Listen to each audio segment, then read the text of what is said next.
Let me guess, you typed dental implants how much, paused, and thought. Why does every answer feel slippery?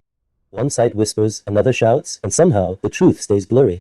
Today we're cutting through the fog. Dr. Esma is here, and we're going to talk about what dental implants really cost in 2025, and why nobody explains it straight.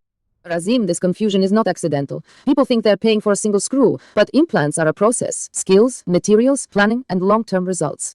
When clinics skip that context, expectations break, and that's when patients feel misled. Exactly. So stay with us, because in the next minutes we'll uncover what actually drives the cost, what questions you should ask before committing, and the one detail that quietly changes everything. Here's the real-world moment everyone recognizes. You call one clinic, hear a number, feel your stomach drop. Then another clinic quotes something wildly different, and suddenly you're wondering, am I overpaying, or is the cheap option hiding something? Dr. Esma, people feel trapped between fear and confusion. Rasim, I see this every week. Patients arrive with screenshots, notes, and anxiety. One price includes scans and planning, another does not. One assumes perfect bone, another anticipates complications.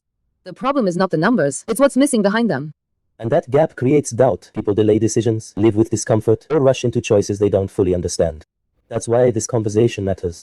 This is where it really matters, Dr. Esma, because a dental implant is not a short-term decision. People are not just buying a procedure, they're choosing how they'll chew, smile, and feel for years. A wrong shortcut today can quietly turn into regret later.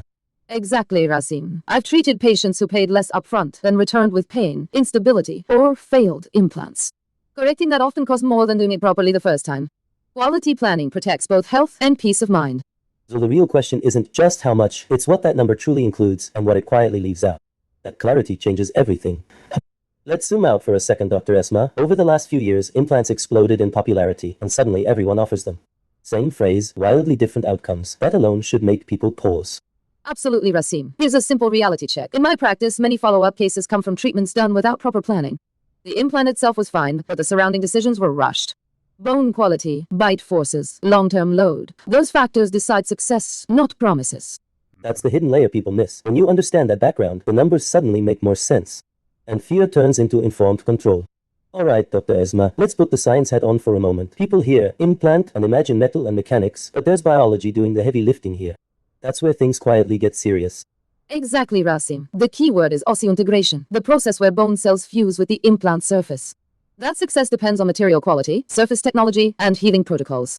When shortcuts happen, the body notices. Science is unforgiving. So when clinics talk fast and explain little, they're skipping the most important chapter. Understanding the science turns implants from a gamble into a calculated decision.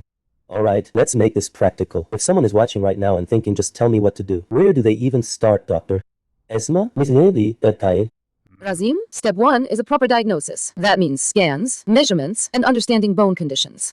Step 2 is a clear treatment plan that explains each phase, not just the final result.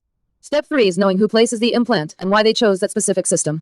So clarity before commitment. Commitment. Exactly. When patients follow those steps, costs stop feeling random and decisions feel calm and controlled. Now let's talk red flags, Dr. Esma, because viewers love a good shortcut, but shortcuts in dentistry can bite back later. Very true, Rasim. First, don't choose based on speed alone. Promises of instant results without proper checks are risky. Second, don't ignore follow-up care. Implants need monitoring, not just placement. And please don't feel shy asking what happens if something goes wrong. The smart move is slowing down, asking better questions, and listening to how clearly they answer. Exactly. Good clinics welcome questions. That openness is often the biggest sign you're in safe hands.